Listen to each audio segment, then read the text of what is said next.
to introduce our first speaker, Mrs. Valerie Use, and the title of her speech is Use Your Position to Influence Others.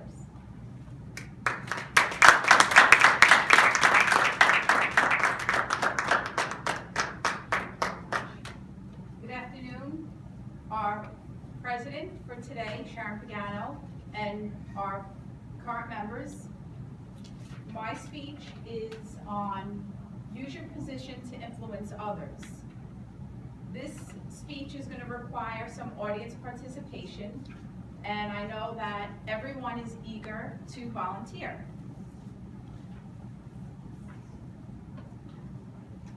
Who would like to read the first slide, or I even have it in a paper format?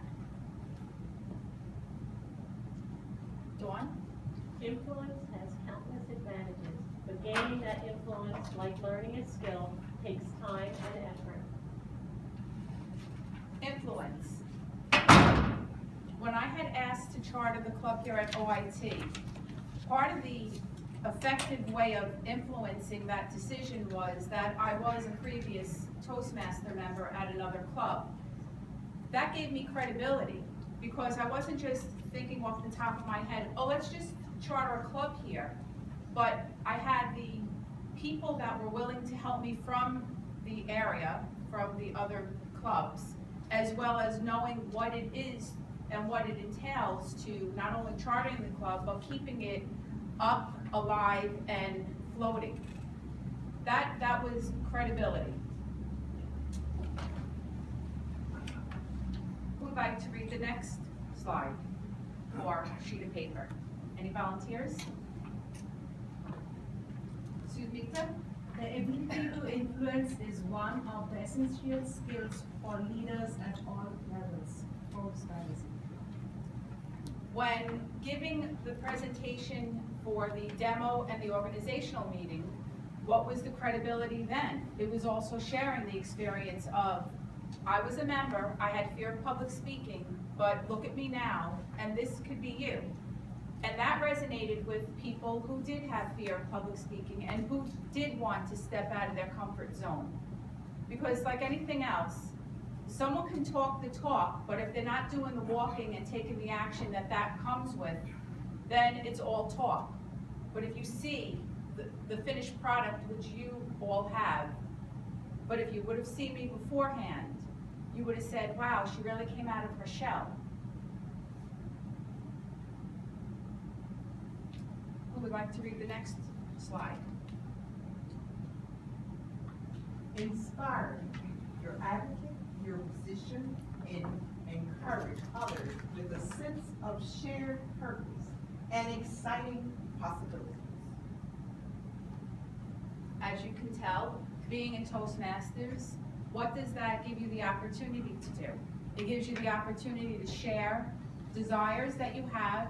It gives you the opportunity to share the experiences that you've encountered, and it gets you to share the dreams that you want to perceive and to fulfill.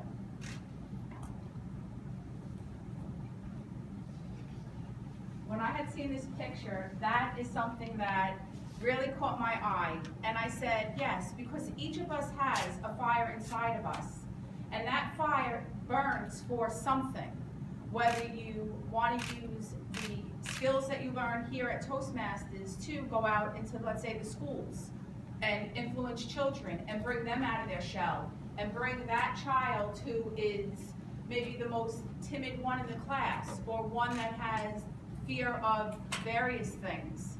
Now you're going into that school and you're representing, well, I used to have fear, but now look at me now. Or what about in your community? Let's say getting involved with maybe the ASPCA or rescue missions for pets, and what about for getting involved with, let's say, Big Brothers and Big Sisters? It starts here, but it doesn't end here. And that's because we are supposed to be carriers. And we carry the confidence and the courage and the leadership, and that we are change agents. Because what good is it if we just stay within the four corners of this club or stay within the four corners of our cubicle? If we don't get out and share what we know, and try to bring people up to who they could be, then you're not sharing. You're not sharing. And that to me is a loss. We are all valued and highly esteemed. So let's raise other people up to be the same way.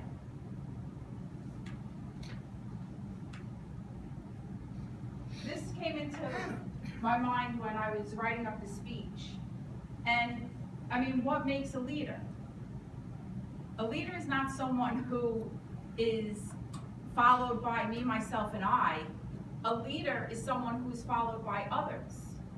And people follow that leader because they believe that where that leader is going is a place where they want to go as well. Right? Why would you follow someone if you didn't agree with them, or you didn't align with them, or you didn't want to be where they're going?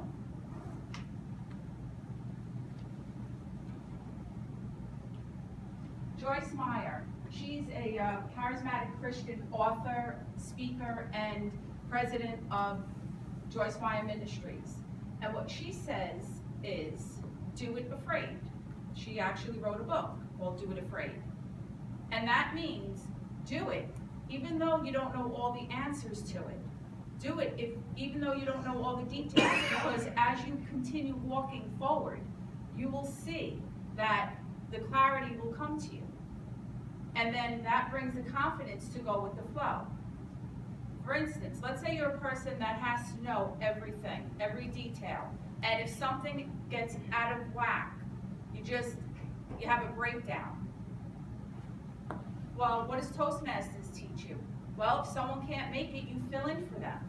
If things don't work out, well, you didn't know where the banner was. So the show goes on anyway, and we make accommodations for it. It shows you to have teamwork, collaboration, and to do what you can with what you have.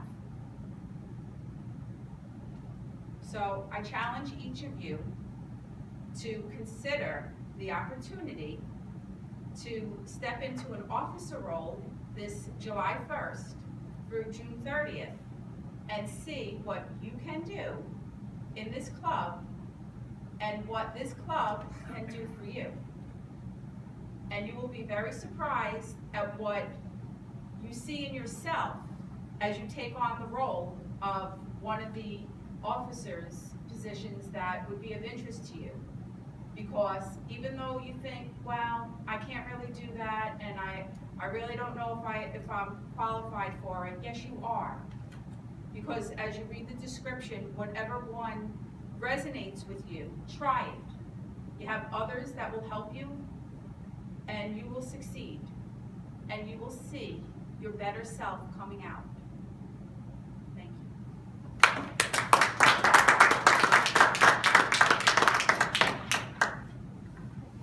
Now I'd like to introduce our second speaker, Mr. Robert Hannigan.